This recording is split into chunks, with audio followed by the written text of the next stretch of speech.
हूं राघव सिन्हा और हमारे चैनल पर आपका स्वागत है। इंश्योरेंस टॉपिक के बारे में जो बताता हूं उसमें आज मैं फ्री लुक पीरियड के बारे में बता रहा हूं। ये फ्री लुक पीरियड होता क्या है? एक्चुअली ये चीज ऐसा है कि IRDAI ने कुछ नियम बनाया हुआ है इंश्योरेंस कंपनीज के लिए, जिसमें उनको ये बताया गया है कि अगर कोई भी बीमा किसी को पसंद नहीं है और कुछ टाइम के अंदर ये व्यक्ति उस बीमा को वापस करना चाहे, उस पॉलिसी को वापस करना चाहे तो वो कर सकता है। ये सारे कंपनियों पर रूल लागू होता है, चाहे LIC ऑफ इंडिया हो या प्राइवेट कंपनी जितनी भी, सब पे लागू होता है। तो कभी कभी ऐसा होता है कि कुछ व्यक्ति अनजाने में कुछ पॉलिसीज ले लेते हैं या कुछ उनको ऐसी चीज बता दी जाती है जो उनका मतलब जो उनको चाहिए होता है वो नहीं होता है, पॉलिसी कुछ और होती है।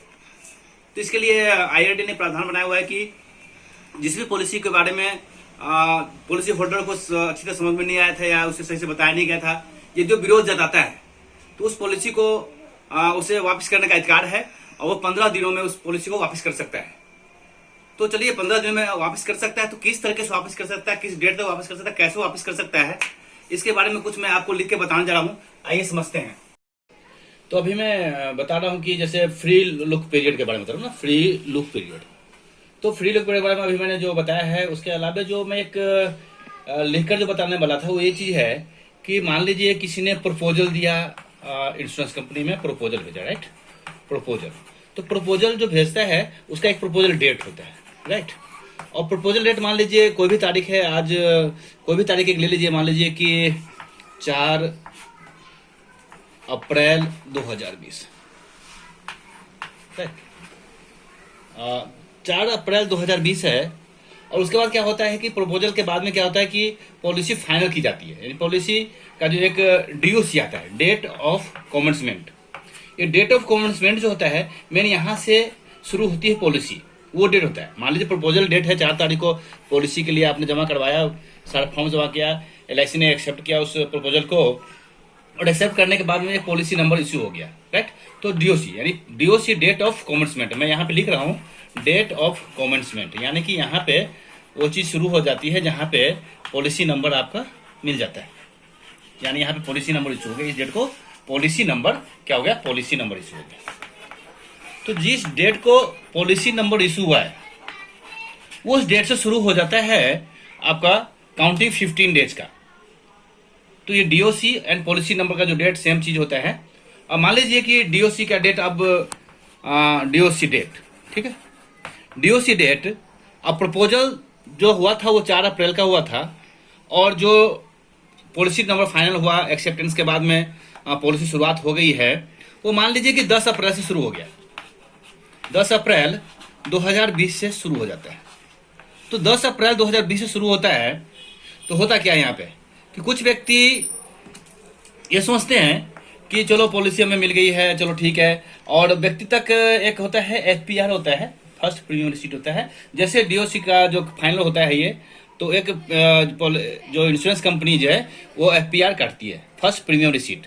वहाँ से जो डेट होता है, ये डेट वहीं से काउंट होता है 15 डेज का। उस 15 डेज के अंदर मान लो कि 15 डेज कितना होता है, 10 तारीख जो पॉलिसी इशू हुई है तो 15 डेज हो जाता है 25 यानी 25 अप्रैल 2020।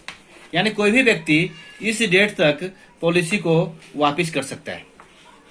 तो वापस कैसे करेगा? वो वापस करने के लिए होता है कि सबसे पहले पता होना चाहिए कि आपका ये प्रपोजल फाइनल हो गया था और पॉलिसी नंबर आ भी गया था।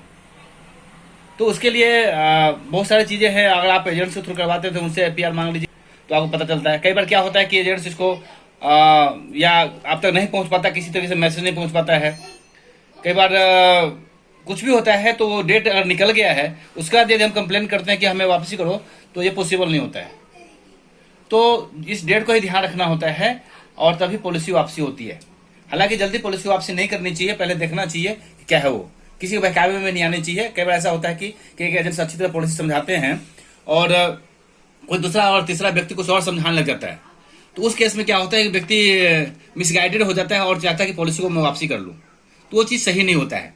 अब यहाँ पे जाने की जरूरत है कि व्यक्ति अगर कोई जमा करता है कि नहीं जी वापसी करना है और वापस करती है पॉलिसी, तो उसमें क्या प्रीमियम सारा वापसी हो जाएगा जितना रुपये वहाँ पे डिपॉजिट हुआ था? ये भी जानना बहुत जरूरी है। देखिए एक एग्जाम्पल मैं ले रहा हूँ। एग्जाम्पल में मान लीजिए किसी ने 20,000 रुपये, मैं सिर्फ एग्जाम्पल ले रहा हूँ, 20,000 रुपये एज ए प्रीमियम टोटल जमा कराया था, लेकिन उसने कहा नहीं अब वापसी करनी है पॉलिसी को, तो उस केस में क्या 20,000 रुपये मिल जाएगा? 20,000 रुपये नहीं मिलेगा वापसी, क्योंकि इसमें क्या होता है कि सब कुछ जुड़ा हुआ क्या क्या होता है, जैसे कहीं पर एक्स्ट्रा प्रीमियम लगा हुआ है, एक्स्ट्रा प्रीमियम, जो कई बार एक्स्ट्रा प्रीमियम होता है कि जब व्यक्ति का मेडिकल होता है और कुछ एक्स्ट्रा प्रीमियम लेकर के पॉलिसी चालू की जाती है, तो एक्स्ट्रा प्रीमियम उसमें जुड़ा होता है। उसमें टैक्सेस जुड़े होते हैं। टैक्सेस का मतलब जैसे कि जीएसटी जुड़ा होता है, जो जीएसटी जो फर्स्ट ईयर में है, ये भी मैं बता ही देता हूँ आपको, फर्स्ट ईयर में 4.5% है, ये जुड़ा होता है। और भी चीजें हैं जो कि जुड़ा होता है, तो और भी एक्स्ट्रा कुछ भी जुड़ा होता है। टोटल क्या होता है कि इन चीजों को माइनस कर दिया जाता है, इन एक्स्ट्रा प्रीमियम को, टैक्सेस को, और भी कुछ एक्स्ट्रा जो ऑफिशियल जो प्रभार होते हैं, जो अलग से एक्स्ट्रा जुड़ा होता है, वो सब माइनस करने के बाद ही पेमेंट वापसी होता है। इसके लिए कोई भी पॉलिसी होल्डर ऐसा नहीं कह सकता कि जी नहीं जी मुझे 20,000 रुपये जमा कर 20,000 मिलेगा। IRDAI ने सख्त बता दिया है कि वापस तो कर सकता है, बट उन प्रीमियम्स को जो एक्स्ट्रा प्रीमियम है, या कोई यहाँ पे मैं बता रहा हूँ, एक कोई किसी ने राइडर लिया हो, राइडर्स के भी कुछ प्रीमियम होते हैं, तो वो सब कुछ लिया हो तो सब माइनस करने के बाद, टैक्सेस माइनस करने के बाद ही वापसी बैलेंस पैसा वापसी होता है। यानी कि 20,000 रुपये वो जमा कर रहा है, तो माइनस का जो भी है 18,000 19,000 जो भी होगा वो वापसी हो जाएगा। इसमें ध्यान रखते हुए देखना पड़ता है। दूसरा है कि इस तरीके से अगर हम सोचे तो पॉलिसी को, अगर मेरी राय मानी जाए तो पॉलिसी को जल्दी वापसी नहीं करना चाहिए, उसको देखना चाहिए, समझना चाहिए, कोई भी योजनाएं गलत नहीं होती है। लेकिन बट जब आपके अकॉर्डिंग बिल्कुल ना हो, बिल्कुल समझाया नहीं गया हो, तो उसको आप एक्शन ले सकते हैं और इसको वापसी ले सकते हैं। तो एक बात जानना जो ये भी जरूरी है कि अगर किसी ने अगर डिसाइड कर ही लिया कि चलो जी अब वापसी करना है इस पॉलिसी को, तो चलो ठीक है, वापसी करेगा तो अधिकारी बनता है, IRDAI का तो दे रखा है, वापसी करवा सकता है कोई भी। तो उसके लिए क्या क्या जरूरी होगा सबमिट करना इंश्योरेंस ऑफिस में? सबसे पहले तो एक रिक्वेस्ट लेटर देना होगा। उस रिक्वेस्ट लेटर पे सब कुछ लिखा होगा, पॉलिसी नंबर भी लिखा होगा, डिटेल सारा कुछ ही लिखा होगा उसके अंदर। और एक रिक्वेस्ट होगा कि चलो पॉलिसी बंद कर दो। कुछ रीजन देना चाहे तो रीजन दे भी सकते हैं, या रीजन देने की जरूरत नहीं भी है। सेकंड, उसके बाद देना होगा ID प्रूफ। साथ में एक ID प्रूफ लगाना बहुत जरूरी होगा, बिना ID प्रूफ के एक्सेप्ट नहीं होगा इस चीज का। तीसरा होगा जो बैंक अकाउंट डिटेल देना होगा। बैंक अकाउंट डिटेल सिर्फ देना नहीं है, साथ में प्रूफ भी देना है, अकाउंट का प्रूफ देना है। प्रूफ दो चीज हो सकता है, एक तो या तो पासबुक की कॉपी होगी, पासबुक की फोटो कॉपी होगी, राइट, एंड या एक चेक, एक लिफ ऑफ चेक, यानी एक चेक की कॉपी होगा, जो कि दे सकते हैं हम, उस पर साइन करने की कोई जरूरत नहीं होती है। और ये सब एक्सेप्ट के लिए हमें इंश्योरेंस ऑफिस भेजना होता है। तो देखा आपने कि फ्री लुक पीरियड को कैसे इस्तेमाल करना चाहिए। और सबसे खास बात है कि जो पॉलिसी होल्डर मैं बोलने वाला हूँ कि किसी के बहकावे में ना आए। ऐसा देखा गया है कि बहुत सारे लोग किसी और के बहकावे में आकर के, जिनको कुछ पता नहीं होता, कुछ प्रोफेशनल होते नहीं है, वो गलत तरीके से कुछ और सलाह दे देते हैं कि नहीं यार किस कंपनी का आपने ले लिया पॉलिसी, इस कंपनी की अच्छी है, उस कंपनी की अच्छी है। इस तरह की बातों में बहकावे में आए और इस तरह से पॉलिसी वापस नहीं करें। ये तो मेरा एक पर्सनल सजेशन भी है, और ऐसा होना भी चाहिए, कॉमन सेंस की बात है। क्योंकि पॉलिसी वापसी करने में ज्यादा नुकसान खुद का होता है, तो जब तक जेन्युइन कारण न हो तो पॉलिसी को वापस नहीं करना चाहिए। और आजकल ये देखने में आ रहा है कि कुछ लोग, कुछ एजेंट्स जो प्राइवेट कंपनीज के एजेंट हैं, लोगों को बहकावे में ला करके पॉलिसियां कर रहे हैं। वो कहते हैं कि ये पॉलिसी ले लो, आपको लोन मिल जाएगी, लोन की जरूरत है तो आप पॉलिसी ले लो। और कुछ लोग इस बहकावे में आ भी जाते हैं कि उनको लोन की जरूरत होती है, तो पॉलिसी समझते भी नहीं और पॉलिसी ले लेते हैं, बाद में उनको लोन भी नहीं मिलती है।